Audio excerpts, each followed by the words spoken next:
Queridos hermanos y amigos, hoy estamos con ustedes una vez más para compartir el estudio de la Palabra de Dios por medio de la Escuela Sabática, un sinnúmero de estudios o una serie de estudios que estamos compartiendo con ustedes. Hoy estaremos compartiendo la serie número 2 de este sinnúmero de series que llevan por título Cómo estudiar la profecía bíblica. Está basado 100% en la Palabra de Dios, así que podemos confiar de que todo lo que compartamos con ustedes es 100% bíblico. Veamos qué nos dice el título de la lección o de la serie número 2. Dice el Génesis como fundamento. Veamos qué nos dice el versículo de memoria o el versículo para pensar. Al día siguiente, Juan vio a Jesús que venía hacia él y dijo: Este es el Cordero de Dios que quita el pecado del mundo. Juan 1:29. Este es el versículo para memorizar y para pensar. Este fue un mensaje para aquellos tiempos, para el mundo de aquellos tiempos, para las personas que estaban alrededor de Juan. Cuando Juan mencionó esto, estaba dando un mensaje certero y un mensaje de advertencia a todos los hombres que existían en aquellos tiempos, o mejor dicho, a todos los seres humanos que existían en aquellos tiempos. Porque miren lo que dice el versículo de memoria.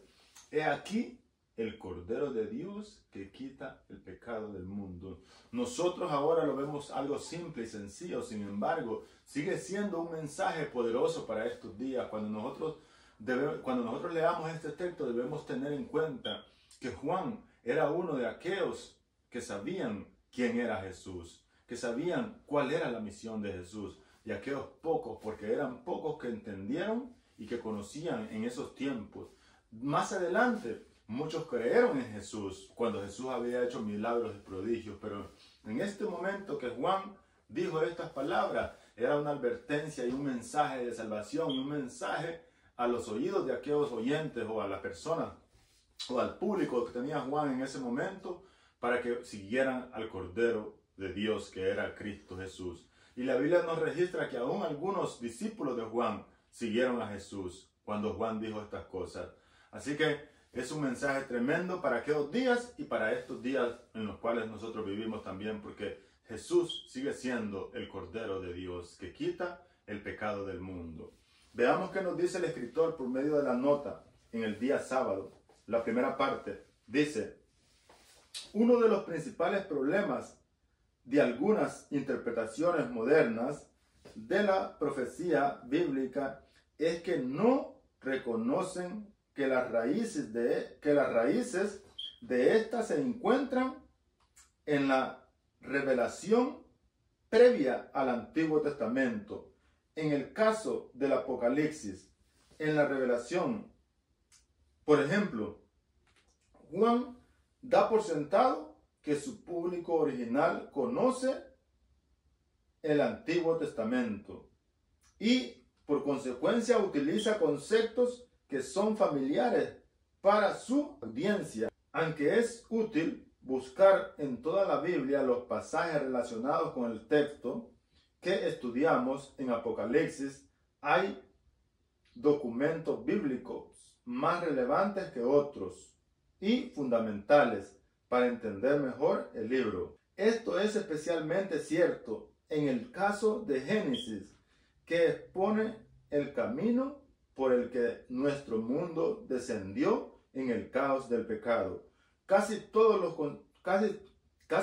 conceptos claves mencionados en el Apocalipsis aparecen de alguna forma en los primeros capítulos o los primeros libros de la Biblia. Comprender los fundamentos bíblicos del Apocalipsis permite que el estudiante vea innumerables matices en el texto, cada uno de los cuales puede aportar importante lección acerca de la naturaleza de la humanidad, de Dios y del conflicto que se libra en nuestro universo. Y por consiguiente, si se libra este conflicto o si se está llevando a cabo este conflicto en el universo que nosotros estamos, también se está peleando un conflicto en nuestras vidas diariamente. Así que el libro de Génesis es crucial para que nosotros podamos comprender el Apocalipsis. Así que nunca pensemos Podemos brincar al Apocalipsis sin estudiar los primeros libros o todas las escrituras, ya que desde el primer libro de la Biblia, que es Génesis, encontramos conceptos importantes que nos abrirán la mente y nos permitirán comprender algunos símbolos y conceptos que aparecen en el Apocalipsis. Y más allá de eso, vamos a comprender más adelante algunos conceptos y símbolos que aparecen en los primeros libros de la palabra de Dios. Veamos qué nos dice el domingo. El domingo lleva por título El principio de la primera mención. Dice la primera nota: la mayoría de los programas académicos comienzan con un curso general que cubre principios amplios y básicos para formar la base para el estudio posterior. A medida que se profundiza en el tema del mismo modo, cuando se lee la Biblia, se descubre rápidamente que Dios también tiene un curso general de estudio contenido en el libro de Génesis, donde introduce ideas que serán examinadas más detalladamente en los textos siguientes de la Biblia. En el libro de Génesis nosotros encontramos conceptos y cosas y símbolos importantes que se van examinando conforme al estudio de la palabra de Dios. Así que, querido hermano, si tú has tenido en bien estudiar la Biblia, trata de entender primeramente los primeros capítulos de la palabra de Dios, del Antiguo Testamento. Más allá de eso, no podemos decir que el Antiguo Testamento quedó abolido, ya que el Antiguo Testamento es la raíz y el fundamento de la palabra de Dios.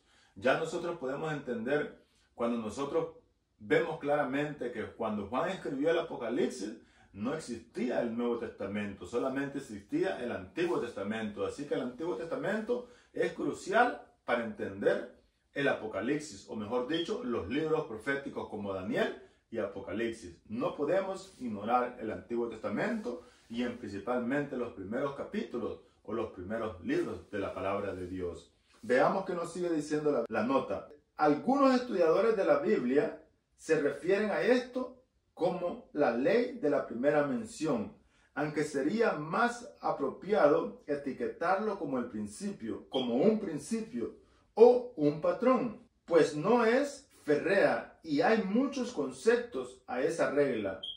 El patrón que parece emerger en el estudio general de la Biblia y de la profecía bíblica es que Dios instruye gradual y progresivamente a sus hijos, entregándoles normas a lo largo del tiempo y a partir de un concepto básico que se amplió numerosas veces a lo largo de los años y más allá a lo largo de los siglos y a lo largo de los tiempos, ya que en la palabra de Dios nosotros encontramos verdades que nosotros descubrimos, como en el Génesis, que podemos descubrir verdades como la caída del hombre, la entrada del pecado a la tierra, y también podemos encontrar el inicio de aquella mentira que Satanás dijo a nuestros primeros padres, a Adán y a Eva, donde nosotros podemos entender de que Satanás es un intruso y un mentiroso, del cual apartó a nuestros primeros padres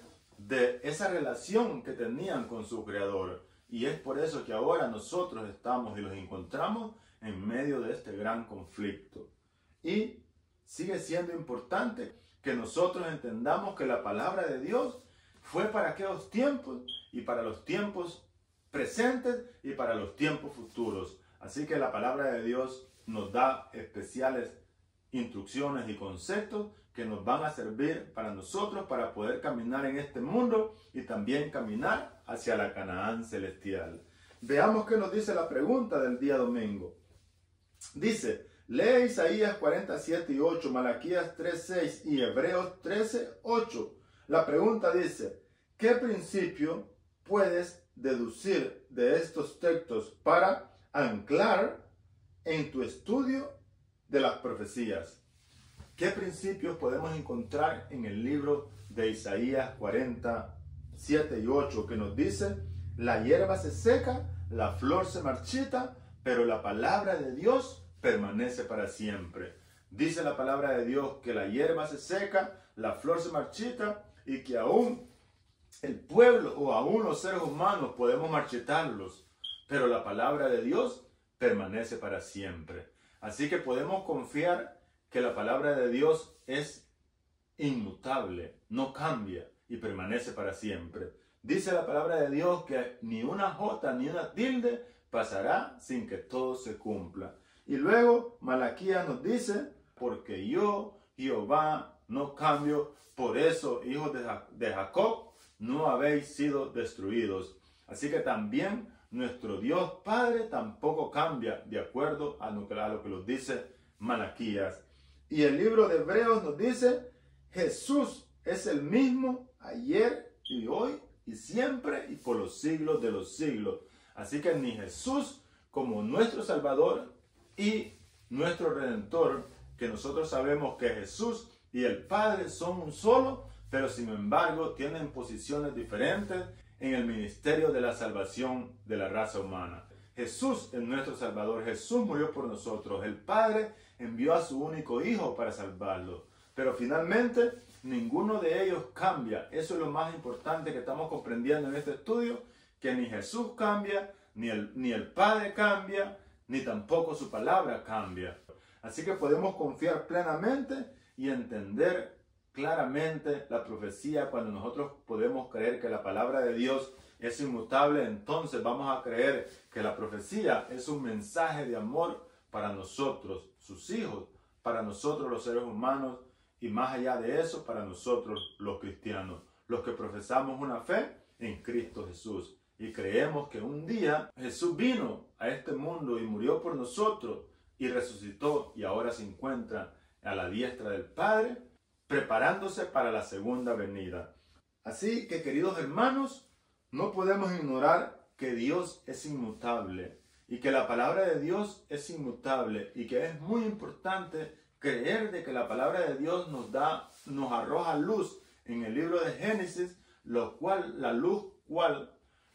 luz nos servirá en el transcurso del estudio de la palabra de Dios y aún en las profecías bíblicas o en los libros proféticos como Daniel y Apocalipsis, donde nosotros podamos entender claramente los principios y los símbolos que aparecen en el libro, ya que el Apocalipsis y el Daniel son libros de profecías en la cual la mayoría es simbólico. Vamos a decir que un 80% del libro de Apocalipsis es simbólico y un 20% es literal, a lo mismo que Daniel también. Veamos qué nos dice la última nota. ¿Por qué es tan importante que no permitamos que nada ni nadie, por conveniente o lógico que sea, debilite nuestra fe en la Biblia y en las verdades infalibles que enseña la Biblia? ¿De qué manera, incluso sutilmente, puede producirse este debilitamiento de nuestra fe en la palabra de Dios y también en las verdades infalibles que nos enseña la palabra de Dios? Por ejemplo, nosotros creemos que la muerte es la separación de cuerpo y soplo de espíritu o soplo de vida. Así que si se separan, no hay alma viviente, porque solo había cuerpo de barro y soplo de vida. Al unirse, arman una vida o un alma o una persona. Al separarse, no queda nada. El polvo vuelve a la tierra donde salió y el soplo de vida vuelve a Dios quien lo dio. Así que, querido amigo o querido hermano, no te dejes quitar tus principios o las verdades bíblicas que tú has aprendido acerca de los conceptos que nos enseña la palabra de Dios. Más allá de eso, nosotros sabemos que es un engaño de Satanás cuando Satanás nos dice, no moriréis. Eso se lo dijo a Eva en el Edén. Así que no creamos cuando nosotros escuchamos decir por ahí que hay un alma que anda rondando o anda en el limbo o simplemente anda por ahí ambulantemente. Eso no existe. El hombre que pecare, ese morirá. Sin embargo, nosotros sabemos que Cristo murió por nosotros, pero algunas personas han muerto, pero en Cristo, aunque mueras, vivirás, dice la palabra de Dios, ya que la promesa está de que Cristo resucitará a los muertos cuando Él venga. Y de una manera especial a los muertos en Cristo,